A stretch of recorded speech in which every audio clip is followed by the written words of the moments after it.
ಬೃಹತ್ ಶಕ್ತಿ ಪ್ರದರ್ಶನ ಮಾಡೋದಕ್ಕೆ ಸಿದ್ದರಾಮಯ್ಯ ತಯಾರಿಯನ್ನು ನಡೆಸ್ತಾ ಇದ್ದಾರೆ. ಸಿದ್ದರಾಮೋತ್ಸವ ಹೆಸರಲ್ಲಿ ಆಗಸ್ಟ್ 3ನೇ ತಾರೀಕು ದಾವಣಗೆರೆಯಲ್ಲಿ ದೊಡ್ಡ ಸಮಾವೇಶ ನಡೆಯಲಿದ್ದು 10 ಲಕ್ಷ ಜನರನ್ನ ಸೇರಿಸೋದಕ್ಕೆ ಪ್ಲಾನ್ ಮಾಡಿಕೊಳ್ತಾ ಇದ್ದಾರೆ.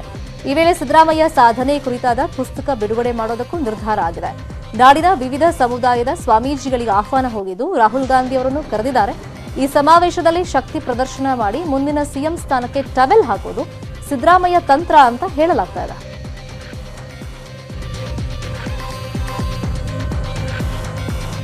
ಜನರ ದುಡ್ಡಲ್ಲಿ ಜನಪ್ರತಿನಿಧಿಗಳ ದರ್ಬಾರ್ ಮುಂದುವರೆದಿದೆ. ವಿಧಾನಸಭೆ ಭರವಸೆ ಸಮಿತಿಯ ಪ್ರವಾಸದ ಬಳಿಕ ಇದೀಗ ಸ್ಥಳೀಯ ಸಂಸ್ಥೆಗಳು ಮತ್ತು ಪಂಚಾಯತ್ ಸಂಸ್ಥೆಗಳ ಅಧ್ಯಕ್ಷರ ತಂಡ 4 ದಿನಗಳ ಹೊರರಾಜ್ಯ ಪ್ರವಾಸಕ್ಕೆ ಹೊರಟಿದೆ. ಶಾಸಕ ಸೋಮಶೇಖರ್ ರೆಡ್ಡಿ ನೇತೃತ್ವದ ತಂಡದಲ್ಲಿ ಗುಜರಾತ್ ಮತ್ತು ದೆಹಲಿಗೆ ಹೋಗಿದ್ದು ಶಾಸಕರ ಜೊತೆ ಅವರ ಕುಟುಂಬಸ್ಥರು ಆಪ್ತ ಸಿಬ್ಬಂದಿಗೂ ಟೂರ್ ಭಾಗ್ಯ ಸಿಕ್ಕಿದೆ.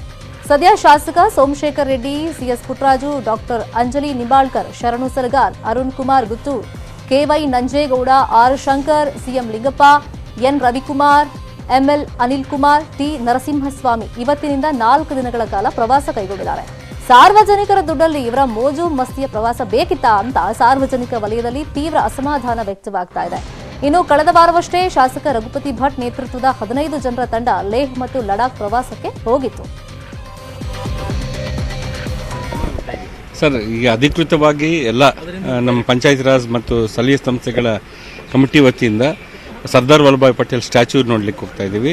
ಆಮೇಲೆ ಡೆಲ್ಲಿಗೆ ಹೋಗಿ ವೇಸ್ಟ್ ಟು ವೆಲ್ತ್ ಅಂತೇಳಿ ಈಗೇನು ನಮ್ಮ ಕಸ ವಿಲೇವಾರ ಇದೆನಾ ಅದರಿಂದ ಇದು ಕಂಪ್ರೆಸ್ಡ್ ನ್ಯಾಚುರಲ್ ಗ್ಯಾಸು ಇದೆಲ್ಲ ಮಾಡ್ತಾ ಇದ್ದಾರೆ. ಆ ಫ್ಯಾಕ್ಟ್ರಿ ಕೂಡ ವಿಸಿಟ್ ಮಾಡಿಕೊಂಡು ಮತ್ತೆ ವಾಪಸ್ ಬರ್ತೀವಿ. ಡೆಲ್ಲಿ ಮತ್ತು ಗುಜರಾತ್.